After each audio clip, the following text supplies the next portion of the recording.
दोस्तों, harmony in the family के तीसरे भाग में आपका स्वागत है। अभी तक हमने जो है इसमें जब भी हम ह्यूमन बीइंग के बीच का रिलेशनशिप समझने जाते हैं, अभी तक हमने ये पाया कि कुल कुल उसमें 9 तरह की फीलिंग्स हैं। ठीक है, और ये फीलिंग कौन कौन सी ये हमने समझ लिया इसको। ठीक है, अब इसमें हम लोग एक एक करके चर्चा इसकी करने जा रहे हैं। ठीक, और इसमें जो है ट्रस्ट और रिस्पेक्ट की चर्चा हम लोग पहले से कर चुके हैं। हमने अभी तक ये पाया कि ट्रस्ट क्या है, ये बेसिक फाउंडेशन है किसी भी रिलेशनशिप का। ठीक है, ट्रस्ट पढ़ लिया हमने, रिस्पेक्ट पढ़ लिया। ट्रस्ट क्या है कि हम सामने वाले जो है हमारी खुशी और समृद्धि के अर्थ में इसको हम ट्रस्ट बोला हमने। रिस्पेक्ट का मतलब राइट इवोल्यूशन को हमने रिस्पेक्ट बोला।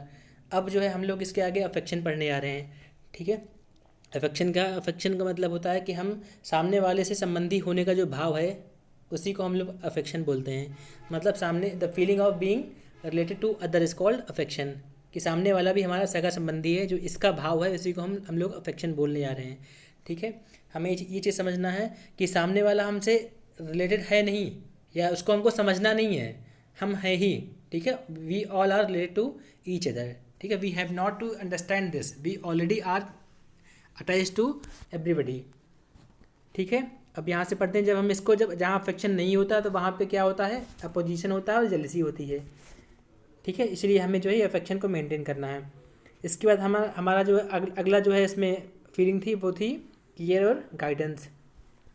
यहाँ पे हमने समझा कि केयर किसको बोलेंगे। केयर का मतलब होता है कि जो सामने वाला है उसकी बॉडी के नर्चर और प्रोटेक्शन के प्रति जो जिम्मेदारी का भाव है उसको हम केयर बोलते हैं। ठीक है, मतलब सामने वाले के शरीर के पोषण की और संरक्षण की जो स्वीकृति का भाव है उसको हम केयर बोलते हैं। जब बोलते हैं हाँ सामने वाला मेरी केयर करता है, इसका मतलब वो जो है हमारी बॉडी को नर्चर और प्रोटेक्ट करना चाहता है। ठीक है, इसी के अर्थ में है, उसको बोलेंगे केयर। अगला है गाइडेंस। गाइडेंस का मतलब कि हम जो है सामने वाले की समझ या फिर कहें सेल्फ का डेवलपमेंट चाहते हैं। ठीक है, इसके जो जिम्मेदारी का भाव है उसको बोलेंगे हम गाइडेंस। ठीक है, the responsibility and commitment for the ensuring right understanding and right feeling in the self is called guidance. ठीक है, संबंधी को समझदार व जिम्मेदार बनाने की स्वीकृति का जो भाव है उसको बोलेंगे हम गाइडेंस। ठीक है, उसके अगला क्या है, रिवरेंस। रिवरेंस का मतलब श्रद्धा हिंदी में। तो जब हम बोलते हैं कि हाँ हमें इस चीज़ में श्रद्धा है, श्रद्धा का मतलब feeling of acceptance for excellence, कि सामने वाला एक एक्सेलेंस को अचीव कर चुका है। ठीक है, या फिर हमसे ज़्यादा एक्सेलेंट है, वहाँ पे हम रिवरेंस को शो करते हैं। ठीक है, जैसे अगर हम बोलते हैं हाँ हमारी भगवान में श्रद्धा है, इसका मतलब हम जो है उसमें रिवरेंस शो कर रहे हैं। ठीक है, पूजा पाठ करते हैं हम, रिवरेंस जहाँ पे है वहीं पे हम जो है चीज़ें वर्शिप करते हैं। क्लियर। अगला इसमें है वर्किंग फॉर एक्सलेंस और कंपटीशन। इसमें अंतर क्या है एक्सलेंस और कंपटीशन में। जब हम बोलते हैं कि हम एक्सलेंस को अचीव कर रहे हैं, एक्सलेंस का मतलब कि हम ये समझ हमारे अंदर ये भाव है कि सामने वाला और हम दोनों एक दूसरे के कॉम्प्लीमेंटरी हैं। ठीक है, मतलब पूरकता का भाव है। लेकिन जब कंपटीशन रखते हैं तो हम क्या सोचते हैं, हम सामने वाला से हमेशा हम आगे रहें, या फिर ऐसा कहें कि हम जब एक्सेलेंस की बात करते हैं हम ये सोचते हैं कि हम सामने वाले को अपने लेवल तक कैसे लेके आएँ, उसकी जो अंडरस्टैंडिंग है, उसका जो लेवल है, उसको हम इस तरीके से कैसे उठाएं कि वो हमारे लेवल तक आ जाए। ठीक है, लेकिन जब कंपटीशन करते हैं सामने वाले से तो हम क्या सोचते हैं कि कहीं वो मुझसे आगे ना पहुंच जाए। जो हमें नेचुरली एक्सेप्टेड है वो है एक्सेलेंस, ना कि कंपटीशन। ठीक है, जहाँ अब एक चीज़ और समझते हैं इसको कि जहाँ भी ट्रस्ट रिस्पेक्ट होगा वहाँ पे हम अपने आप एक्सेलेंस की ही बात करेंगे हम। ठीक है, लेकिन जहाँ पे हम कंडीशनल रिलेशनशिप होगा वहाँ पे हमारा कंपटीशन होगा। ठीक है, और जहाँ जहाँ एक्सेलेंस होगा वहाँ, ठीक है, वहाँ वहाँ क्या होगा, म्यूचुअल हैप्पीनेस होगा। जहाँ जहाँ कंपटीशन होगा वहाँ वहाँ क्या होगा, इरिटेशन होगा, डिप्राइवेशन होगा। ठीक है, तो ये इसको अंतर एग्जाम में अक्सर पूछा जाता है कि कंपटीशन में और एक्सेलेंस में अंतर क्या है। हम लोग आगे बढ़ते हैं। अगला है कि एक्सेलेंस क्या है। ठीक है, एक्सेलेंस का मतलब अदर इज़ लाइक, ये तो ठीक हमने पढ़ लिया। अब इसमें क्या है कि हाँ ये हमने कवर कर लिया इसको। आगे हम लोग बढ़ते हैं, इसमें क्या अगला ग्लोरी और ग्रेट्यूड। ग्लोरी क्या है कि सामने वाला जो है हमसे जो है सामने वाला एक्सेलेंस को अचीव कर चुका है या एक्सेलेंस को अचीव करने की कोशिश कर रहा है, जो इसका भाव है इसको हम ग्लोरी बोलते हैं, गौरव। ठीक है, गौरव का मतलब जिन्होंने श्रेष्ठता के लिए श्रेष्ठता के लिए प्रयास किया है उसके प्रति जो भाव है हमारी, उसको बोल रहे हैं हम ग्लोरी। ठीक है, the feeling for those who have made effort for excellence is called glory.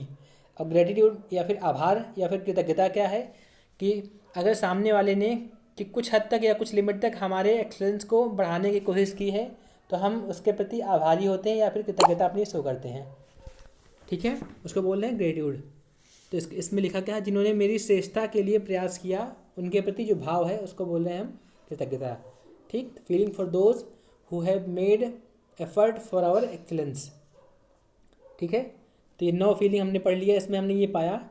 ठीक है, अभी इसमें कुछ और भी हैं कि जो है ट्रस्ट पढ़ लिया हमने, रिस्पेक्ट पढ़ लिया, अफेक्शन, केयर, गाइडेंस, रिवेंस, ग्लोरी और ग्रेटिट्यूड पढ़ लिया।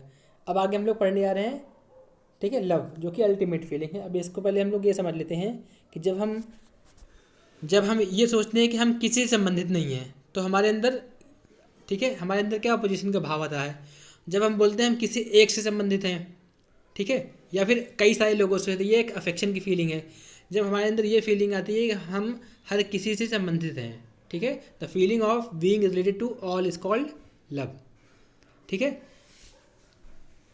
अगर किसी कई आप सामने वाले से या कई आपके जो है जो परिवार के लोग हैं उनसे अगर ऐसा भाव आता है कि हम उनसे संबंधित हैं तो ये इसको बोल रहे हैं हम अफेक्शन।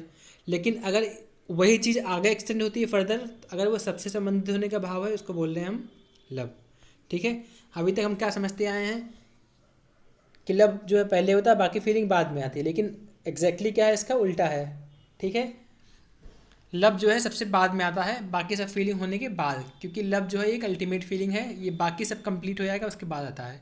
ठीक है, तो एक है क्या, feeling of being related to all is called love. हर एक को संबंधी के रूप में स्वीकारने का जो भाव है उसको हम प्रेम बोल रहे हैं।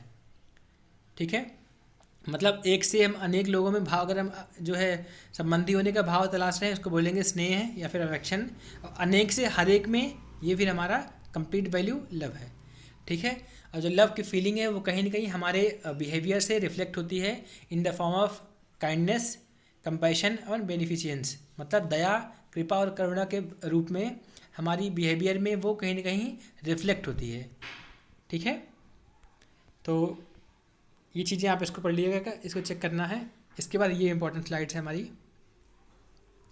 कि ये हमारी स्टेबलिश्ड वैल्यू है और ये जो है एक्सप्रेस्ड वैल्यू है। जब हम किसी के ऊपर ट्रस्ट करते हैं तो कंपेटिटिवनेस जो है हमें जो है एक्सप्रेस करते हैं इस फॉर्म में। जब हम किसी की रिस्पेक्ट करते हैं तो कंपेंस के फॉर्म में हम उसको रिफ्लेक्ट करते हैं। जब हमारे अंदर अफेक्शन होता है तो वो कमिटमेंट के रूप में रिफ्लेक्ट होता है। जब हम किसी का केयर करते हैं तो हमारे अंदर एक उदारता या जनरसिटी आती है। ठीक है, तो ये इसको आप अच्छे से पढ़ लीजिएगा। लास्ट में क्या है, लव। जब हम हमारे अंदर लव की फीलिंग होती है तो एक जो है वननेस का जो है हमें फील आता है। Love actually love is the feeling of oneness. इसको हम एक शब्द में कहें कि जो प्रेम है वो हर किसी से संबंधित होने का भाव है। ठीक है, ये हम लोगों ने पढ़ लिया है इसको अच्छे से। हाँ, अब एक चीज़ समझते हैं, जस्टिस क्या है। ये एग्जाम में अक्सर पूछा है जस्टिस क्या है। तो जस्टिस का मतलब होता है हम अपने रिलेशनशिप को पहचानें, पूरा करें और उसको सही तरीके से, इस तरीके से इवेल्युएट करें कि वो अल्टीमेटली म्यूचुअल हैप्पीनेस को जो है प्राप्त करने में सहायक हो। उसको बोलेंगे हम जस्टिस। ठीक है, जस्टिस मतलब हम क्या समझते हैं, जैसे कोर्ट जो करती है वो फैसले होते हैं, वो न्याय नहीं होते हैं। ठीक है, क्योंकि अक्सर देखा जाता है कि जो कोर्ट के फैसले होते हैं उससे कई बार होता है कि दोनों पक्ष भी सेटिस्फाइड नहीं है। ठीक है, तो वो किसी भी अर्थ में न्याय नहीं हो सकता है, वो फैसले हैं। जस्टिस का मतलब हम चीज़ों को सही सही पहले उसको समझें, पूरा करें और उसको एवेल्युएट करें, इस तरीके से करें कि दोनों पक्ष जो है म्यूचुअल हैप्पीनेस, इसको हिंदी में बोलेंगे उभय तृप्ति, इसको जो है अचीव करने में हेल्पफुल हो। ठीक है, और दूसरी बात ये जो है, अगर फैमिली में इसको हम अचीव कर पा रहे हैं, फैमिली से हम इसको वर्ल्ड फैमिली तक इसको ले जाएंगे, मतलब एक परिवार से कई सारी फैमिली तक। ठीक है, तब जाके ये अनडिवाइडेड सोसाइटी बन पाएगा, एक अखंड समाज का हम निर्माण कर पाएंगे। ठीक, ये हम लोग का इसको पढ़ चुके हैं। ठीक है, ये भी कवर कर लिया, ये जस्टिस भी हमने कवर कर लिया। ठीक है, ये सम अप करते हैं, ये सब चीज़ें जो है हम लोग इसको कवर कर चुके हैं। तो ये हमारा रोल ऑफ एजुकेशन है। ठीक है, रोल ऑफ एजुकेशन क्या है, ये right understanding in the self, justice in the relationship और participation in the larger order, ये है रोल ऑफ एजुकेशन। ठीक है, ये एग्ज़ाम में इंपॉर्टेंट है। ठीक है, सही समझ का विकास करना, संबंधों में न्याय करना और एक हम बड़े ऑर्डर में जो हमारी प्रतिभागिता है उसको समझना, ये हमारा शिक्षा का बेसिक मतलब है, बेसिक रोल है। ठीक है, अब आते हैं ह्यूमन ट्रेडिशन। ह्यूमन ट्रेडिशन किससे किससे बना है? ह्यूमन कंडक्ट से, human constitution, universal human order और ह्यूमन एजुकेशन। ठीक है, ह्यूमन कंडक्ट का मतलब क्या हुआ? Conduct that ensures continuity of mutual happiness and prosperity. ऐसा व्यवहार जिसकी वजह से, जिसके कारण जो है हम हमारी सुख शांति और उसकी निरंतरता को हम प्राप्त कर पा रहे हैं, इसको बोलेंगे हम ह्यूमन कंडक्ट।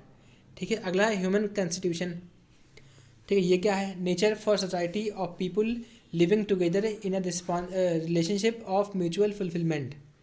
मतलब समाज का वो व्यवहार जिससे हम आपस में म्यूचुअल फुलफिलमेंट को हम अचीव कर पा रहे हैं, उसको बोलेंगे हम ह्यूमन कॉन्स्टिट्यूशन। ठीक है, अगला क्या है कि हमारा यूनिवर्सल ऑर्डर। ये पहले इसको समझ लेते हैं। ह्यूमन एजुकेशन, ये क्या है? Education that ensures the development of the competence to live with definite human conduct. मतलब ऐसा जो है एजुकेशन का हमारा रोल क्या है कि हम लोगों के अंदर इस तरीके का भावना का विकास करें कि उनकी जो कम्पिटेंसी है, उनकी योग्यता इस तरीके से बढ़े कि वो उनका जो बिहेवियर है वो डेफिनेट हो सके। ठीक है, डेफिनेट ह्यूमन कंडक्ट को हम प्राप्त कर सकें, उसको बोलेंगे ह्यूमन एजुकेशन का बेसिक रोल। ठीक है, अगला क्या है? Universal human order. इसका मतलब the society in which human goals is realised. ऐसा समाज जिसमें हम ह्यूमन के जो गोल्स हैं, ठीक है, सुख शांति और इसकी निरंतरता, इसको हम प्राप्त कर पाने में सक्षम हो पा रहे हैं। ठीक है, आगे हम लोग बढ़ते हैं इसमें। यहाँ पे कंप्लीट हो गया ये चीज़ें। ठीक है, यहाँ पे इतना, इसी पे यहाँ पे कंप्लीट हो गया। Thank you.